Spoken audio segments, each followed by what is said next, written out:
जोशीमठ दौरे के बाद सीएम धामी ने की हाई लेवल मीटिंग। आपदा में चमोली को उपलब्ध कराई 11 करोड़ की अतिरिक्त राशि। 55 परिवारों को रेस्क्यू कर सुरक्षित स्थानों पर पहुंचाया।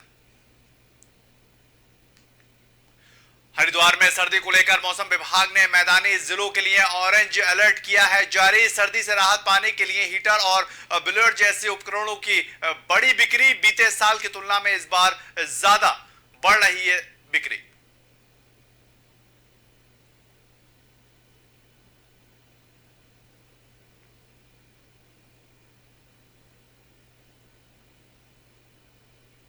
उत्तराखंड में कांग्रेस की राष्ट्रीय महासचिव प्रियंका गांधी वाड्रा की अगुवाई वाली कांग्रेस हाथ से हाथ जोड़ो यात्रा 26 जनवरी को होगी शुरू। कांग्रेस के कई कार्यकर्ता होंगे शामिल। पूर्व मुख्यमंत्री त्रिवेंद्र सिंह रावत का आया बड़ा बयान सामने। जोशीमठ का बूथ हसाओ नहीं बल्कि बहुत पुराना है मामला, इस पर नजर बनाए हुए है सरकार।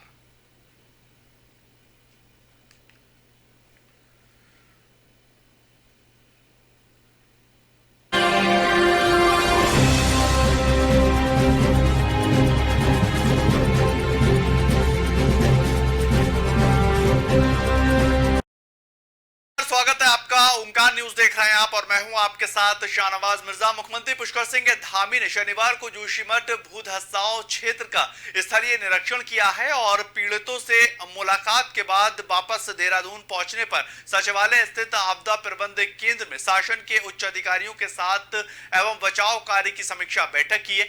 मुख्यमंत्री ने निर्देश दिए हैं कि जोशीमठ भू धसाव से पीड़ित लोगों की मदद और राहत बचाव के साथ विकास कार्यों के लिए अपर मुख्य सचिव की अध्यक्षता में शासन स्तर पर समन्वय समिति का गठन तत्काल किया जाए और ये समिति क्षेत्र में किए जा रहे सभी कार्यों का निरंतर ध्यान रखेगी ताकि पीड़ितों को हर संभव मदद और क्षेत्र के विकास कार्य में तेजी लाई जा सके।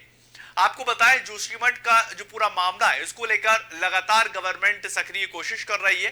एक्शन मोड में सीएम धामी भी नजर आ रहे हैं और high level meeting CM Dhami ने बुलाई। आपको जानकारी दें 11 करोड़ रुपए की राशि भी उपलब्ध करवाई गई है और कई परिवारों का रेस्क्यू कर उनको सुरक्षित स्थानों पर पहुंचाया गया। इससे पहले पूर्व सीएम ने साफ तौर पर कहा कि जोशीमठ का मामला अभी का नहीं, दरअसल बहुत पुराना ये पूरा मामला है और इसको लेकर जो गवर्नमेंट है और जो प्रशासनिक अधिकारी हैं वो लगातार इसको लेकर नजर बनाए हुए हैं और किसी को भी कोई भी अगर परेशानी होगी तो उसको लेकर सरकार लगातार सतर्कता बरत रही है।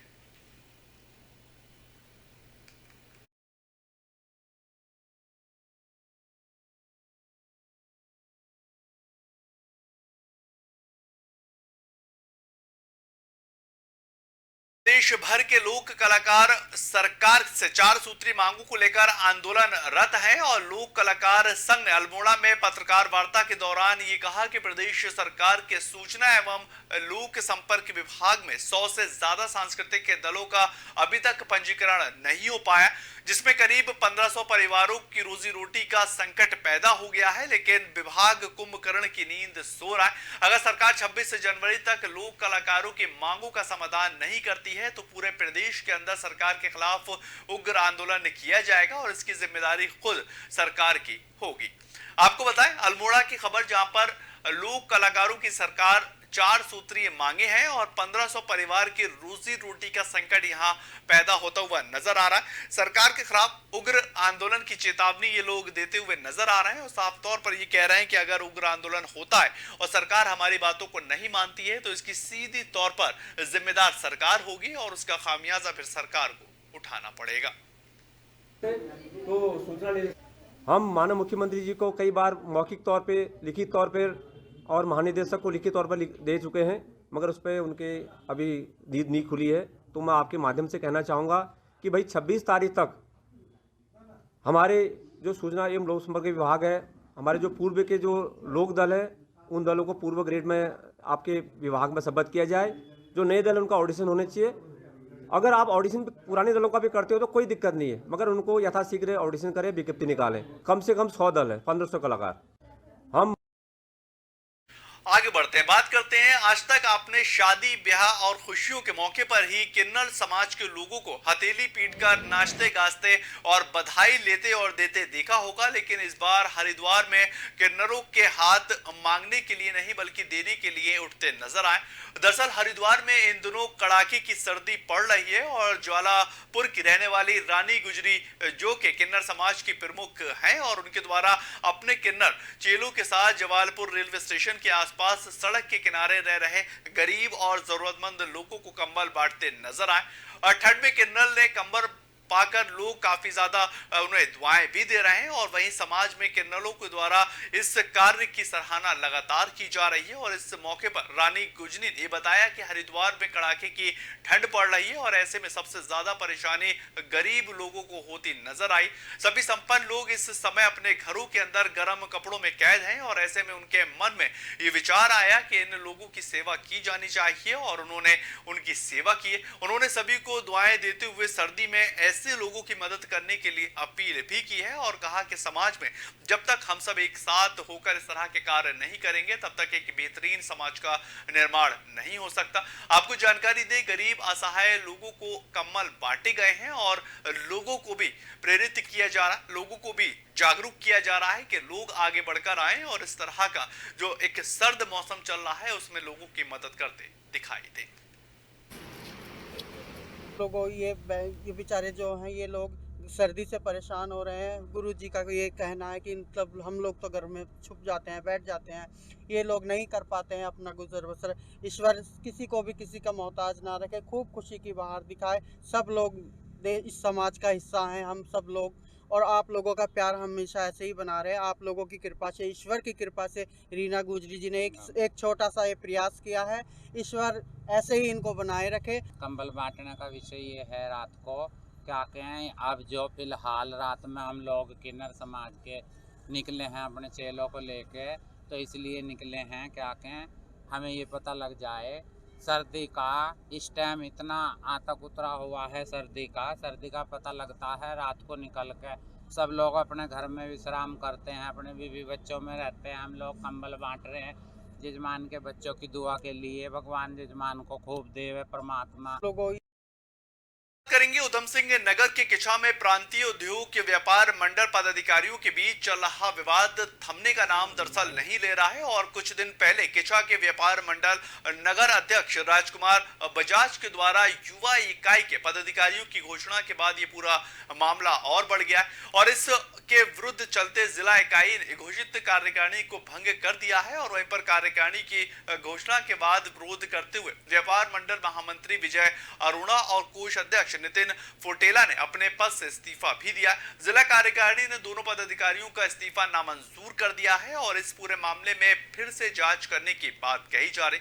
आपको बताएं खबर किछा से है जहां पर उद्योग व्यापार मंडल का मामला एक बार फिर से बढ़ता हुआ नजर आ रहा है और जो विवाद है वो दरअसल थमता हुआ नजर नहीं आ रहा है। लगातार लोग जो है वो इस्तीफा दे रहे हैं और मामले में तूल पकड़ता हुआ दिखाई दे रहा है। एक के बाद एक इस्तीफों की झड़ी लगती नजर आई है और विवाद जो है इस्तीफों के बाद और भी ज्यादा गहराता हुआ नजर आ रहा है। हाँ जी सर, मैं अभी यहाँ पे हीटिंग लेने के लिए आया हूँ क्योंकि एक हफ्ते से बहुत ज़्यादा यहाँ पे ठंडा हो चुका है। तो हम भी सोच रहे थे कि पहले कि नहीं पड़ेगी ठंड, बट इस बार जो पड़ रही है लंबी चलेगी मुझे जो लगता है। और मैं यहाँ पे ऑयल हीटर लेने आया हूँ, वैसे बेसिकली OFR लेने आया हूँ यहाँ पे क्योंकि उससे मतलब हीटिंग अच्छी रहती है। जी, इस बार की ठंड में हीटिंग अप्लायंसेस की और हीटिंग के स्पेयर पार्ट की दोनों की डिमांड काफ़ी बढ़ गई है। थोड़ी बहुत उम्मीद हमें पहले से ही, हमने हीटिंग का काफ़ी मटेरियल पहले से ही स्टॉक करा हुआ है और हीटिंग की इस बार की अच्छी सेल आ रही है, हीटिंग अप्लायंसेस और स्पेयर पार्ट दोनों की। अचानक से जो इस बार की ठंड पड़ी ना, वो सूखी ठंड पड़ी, बारिश ना पड़ने के कारण कोहरा और सूखी ठंड ज़्यादा है। उस वजह से जो दिन में ठंड है वो शरीर में घुस रही है, तो लोगों को हीटिंग की जो अप्लायंसेस है उनकी रिक्वायरमेंट ज़्यादा आ रही है। हाँ जी सर, मैं अभी यहाँ पे हीटिंग लेने के लिए आया हूँ क्योंकि एक बात करेंगे उत्तराखंड के अंदर कांग्रेस की राष्ट्रीय महासचिव प्रियंका गांधी वाड्रा की अगुवाई में कांग्रेस हाथ से हाथ जोड़ो यात्रा 26 जनवरी से शुरू करने जा रही है। और कोटद्वार में एक पत्रकार वार्ता के दौरान कांग्रेस के नेता धीरेन्द्र प्रताप ने जानकारी देते हुए बताया कि पूरे उत्तराखंड के अंदर कांग्रेस हाथ से हाथ जोड़ो यात्रा निकालने जा रही है और इसमें कांग्रेस के लाखों कार्यकर्ता शामिल होंगे। साथ ही उन्होंने जानकारी देते हुए ये भी बताया है कि देहरादून में एक विशाल रैली का आयोजन किया जाएगा, जिसमें राहुल गांधी, प्रियंका गांधी वाड्रा और सोनिया गांधी के साथ साथ कांग्रेस के राष्ट्रीय अध्यक्ष यानी कि मल्लिकार्जुन खड़गे भी शिरकत करने वाले। आपको जानकारी दे, भारत जोड़ो यात्रा के सफल होने के बाद उत्तराखंड में हाथ से हाथ जोड़ो अभियान किया जा रहा है और उसी को लेकर कांग्रेस पार्टी अभी से तैयारियों में लगी हुई है। कांग्रेस पार्टी की माने तो कांग्रेस पार्टी का भारत जोड़ो यात्रा के बाद कार्यकर्ताओं का मनोबल बढ़ता हुआ नजर आ रहा है और हिमाचल प्रदेश की जीत के बाद कांग्रेस पार्टी एक बार फिर से अपना वर्चस्व तलाशने की कोशिश में लगी हुई है।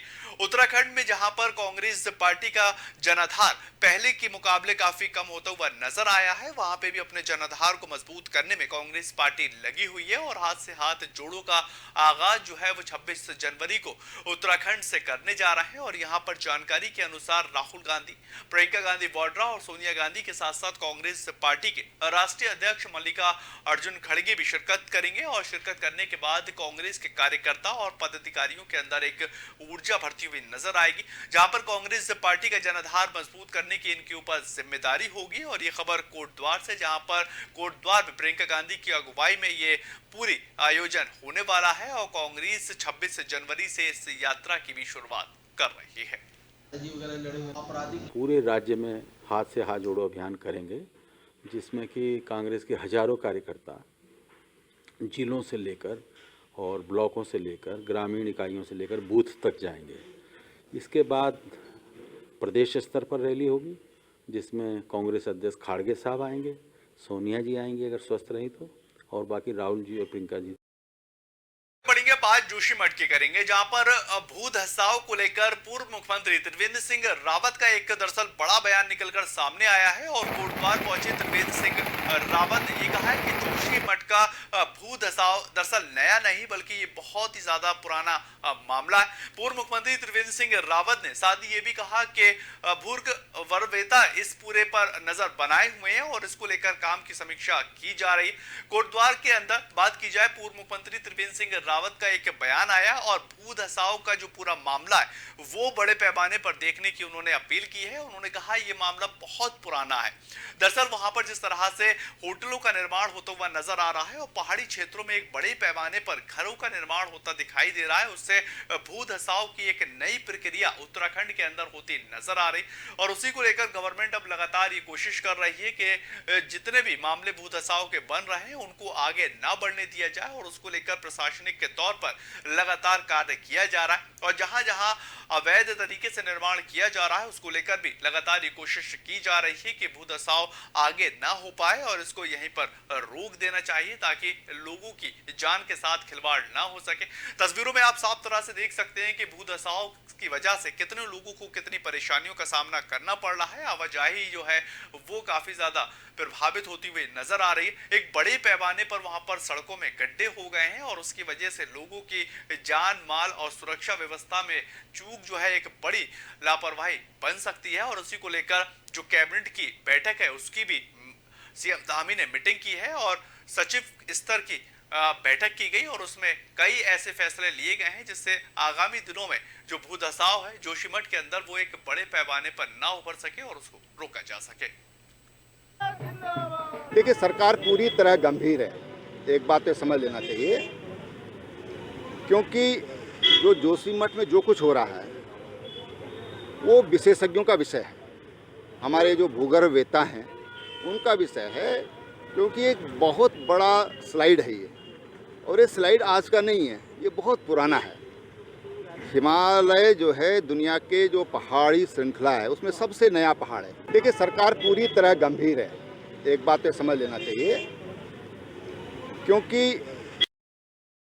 सरकार रैन बसेरों के नाम पर मुसाफिरों व बेसहारा लोगों को आश्रय देने के लिए करोड़ों रुपए खर्च करती हुई नजर आती है, लेकिन उत्तराखंड देवभूमि के प्रवेश द्वार मंगलौर में ये दावे पूरी तरह से खोखले होते नजर आ रहे हैं। सर्द हवाओं के साथ कपकपाती इस ठंड में दूर दराज से आए मुसाफिरों को या फिर बेसहारा लोगों को खुले आसमान के नीचे रात गुजारने पर मजबूर होना पड़ रहा है और मंगलौर नगर पालिका में एक भी रैन बसेरा उपलब्ध नहीं है, जबकि सरकार सार्वजनिक स्थानों पर मुसाफिरों और बेसहारा लोगों के लिए रैन बसेरे के लिए करोड़ों रुपए खर्च करती नजर आती है। मंगलौर क्षेत्र में ऐसे सैकड़ों लोग हैं जिनके पास सर छुपाने के लिए छत तक नहीं है और दिन भर दर दर की ठोकरें खाने के बाद गर्मी बरसात या फिर ठंड में रात में खुले आसमान के नीचे उनको अपनी जिंदगी गुजारनी पड़ रही। इसके साथ ही दूर दराज से सफर करने वाले मुसाफिरों को भी भारी परेशानियों का सामना करना पड़ रहा है, जबकि नगर पालिका मंगरौल द्वारा जनहित में रैन बसेरा बनाए जाने का कई बार प्रस्ताव बन चुका है, लेकिन कागजों की खानापूर्ति कर रैन बसेरों की योजना ठंडे बस्ते में डाल दी जाती है। स्थानीय लोगों के द्वारा भी कई बार नगर पालिका अधिकारी से रैन बसेरा बनाए जाने की मांग कर चुके हैं, लेकिन उसके बावजूद भी रैन बसेरे पर किसी का कोई भी ध्यान नहीं जा रहा है। कमी नहीं आने दी जाएगी। और जहाँ तक आपका रैन बसेरा का सवाल है, रैन बसेरा के लिए मैंने अध्यक्ष महोदय से भी चर्चा करी थी। उनको बोला था रैन बसेरे की मंगलौर में आवश्यकता भी है, इसके लिए जगह चिन्हित करके उसका प्रस्ताव देने के लिए मैंने अध्यक्ष महोदय से कहा था। रैन बसेरा तो यहाँ होना चाहिए, नगर पालिका को इस बारे में सोचना चाहिए, क्योंकि ये हरिद्वार से 40 किलोमीटर पहले है, बॉर्डर पे है। कि यात्री बहुत आता है रात, यहाँ पे इस टाइम धुंध बहुत पड़ रही है, ठंड बहुत हो रही है, यात्री आगे कहाँ रुके, कोई रुकने की यहाँ मंगलौर में व्यवस्था नहीं है। तो मैं ये कहना चाहता हूँ आपके माध्यम से कि नगर पालिका को इस बारे में सोचना चाहिए और विधायक को भी सोचना चाहिए कि यहाँ रैन बसेरा बनाया जाए, जिससे यात्रियों को परेशानी ना हो। रैन बसेरा अभी ये लकड़ियों का प्रकरण चल रहा था, आग सेकने को लकड़ियाँ नहीं है, रुकने को रैन बसेरा नहीं है। हमें तो ऐसा लगता है कि हम भूटान में रह रहे हैं, दुनिया के सबसे गरीब देश में, जहाँ पर किसी को कुछ करने के लिए पैसे हैं ही नहीं। विधायक साहब अपनी विधायक निधि लगाने को तैयार नहीं, चेयरमैन साहब के जो काम कर सकते थे उस पर उन्होंने कह सुन के या शिकायतें करके रोक रखवा दी है। अब मेरी समझ में ये नहीं आता कि रैन बसेरा के लिए किससे गुहार लगाई जाए और किससे कहा जाए। सरकार के आगे हाथ फैलाए जाएं, मैं तो हाथ फैलाने को भी तैयार हूं अगर हमारे लोगों का इसमें भला होता। बात करेंगे एसएसपी हरिद्वार के निर्देश के बाद जनपद हरिद्वार में नशे के विरुद्ध पुलिस से सख्ती के साथ अभियान चला रही है और उसके साथ ही महिला सशक्तिकरण व नशे के विरुद्ध पुलिस के द्वारा चलाए गए अभियान को साकार करने के लिए पुलिस प्रशासन गांव-गांव जाकर लोगों को जागरूक करने में जुटी हुई है। इसी के साथ पुलिस प्रशासन कॉलेज और स्कूल में जाकर छात्राओं को भी जागरूक कर रही है और मंगलौर कोतवाली निरीक्षक मनोज मेनवाल ने राजकीय डिग्री कॉलेज मंगरौल में पहुंचकर छात्राओं को आसपास होने वाली घटनाओं के बारे में जागरूक करके सोशल क्राइम से बचने के लिए छात्राओं को जागरूक किया है और उनको बताया कि आप किस तरह से बच सकते हैं। आपको बताएं नशे के खिलाफ पुलिस का ये पूरा अभियान है और पुलिस अपराध को लेकर लगातार सतर्कता बरत रही है। एक्शन में जो पुलिस है वो नजर आ रही है और स्कूल और कॉलेज जा जाके छात्राओं को भी समझाया जा रहा है कि आखिर आप किस तरह से इन आपराधिक किस्म के लोगों से अपना बचाव कर सकते हैं और जो अपराध घटित हो रहा है उसकी सूचना किस तरह से पुलिस को दे सकते हैं। मैं ये राजकीय महाविद्यालय मंगलौर में आऊँ और बच्चों के साथ एक वार्तालाप यहाँ विभिन्न जो चल रही है लीगल लिटरेसी में हमारे उत्तराखंड पुलिस की भी जो मुहिम चल रही है नशे के ऊपर, साइबर के ऊपर, ट्रैफिक के ऊपर और गोरा शक्ति ऐप इत्यादि के ऊपर, तो उसी के एक मतलब बच्चों के साथ इंटरेक्ट करने के लिए मैं यहाँ उपस्थित हुआ था और बहुत अच्छा ये सेशन रहा। इसमें बहुत मोटिवेशन हमें भी मिला कि हमें भी बच्चों के साथ इंटरेक्ट हो, क्योंकि बच्चा एक ऐसी यूनिट है अगर वो संभल गया तो पता नहीं कितना वो संभाल है।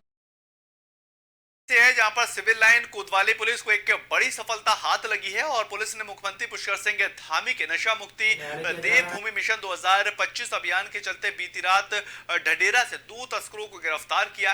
इतना ही नहीं, पुलिस ने दोनों के पास से लगभग 68 ग्राम स्मैक भी बरामद कर ली है और दोनों तस्कर ढंडेरा के राज्य बिहार कॉलोनी के निवासी हैं और काफी समय से स्मैक की तस्करी कर रहे थे। पकड़ी गई स्मैक की कीमत अंतरराष्ट्रीय बाजार में 7 लाख रुपए के आसपास की बताई जा रही है और पुलिस ने दोनों के खिलाफ मुकदमे को दर्ज कर आगे की कार्रवाई शुरू कर दी है। इसी तरह कोतवाली रुड़की और LIU टीम के एक बेहतर कोऑर्डिनेशन से NDPS एक्ट में 8/21 NDPS एक्ट के अंतर्गत 2 अभियुक्तों विकास उर्फ आकाश और मोनू निवासी ढंडेरा रुड़की को गिरफ्तार किया गया है, जिसमें विकास उर्फ आकाश के कब्जे से लगभग 47 ग्राम स्मैक और मोनू के कब्जे से लगभग 21 ग्राम स्मैक बरामद की गई है, जिसकी अनुमानित कीमत लगभग 7 लाख रुपए है। और ये लोग इस स्मैक को छात्रों को बेचते थे, लगातार इस काम को कर रहे थे, ऐसा इनके द्वारा स्वीकार किया गया है।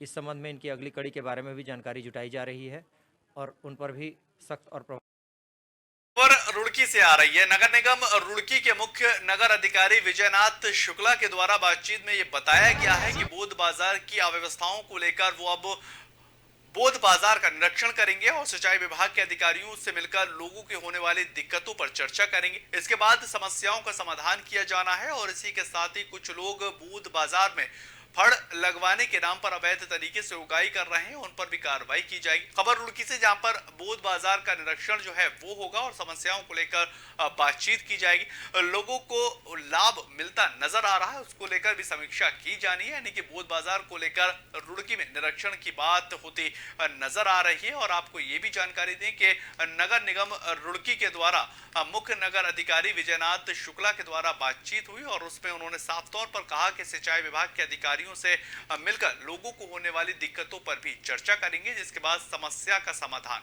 किया जाएगा।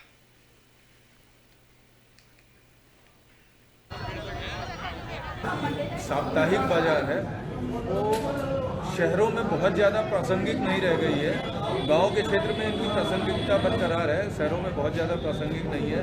सिंचाई विभाग के द्वारा ये बाजार लगवाया जाता है, इसका रिव्यू किया जाएगा और इसको चेक किया जाएगा। अगर इसी तरह की समस्याएं हैं तो उसी के अनुसार इसके बारे में आगे निर्णय लिया जाएगा। इस बुलेटिन में इतना ही। ज्यादातर खबरों के लिए आप लगातार बने रहें ओकार न्यूज के साथ।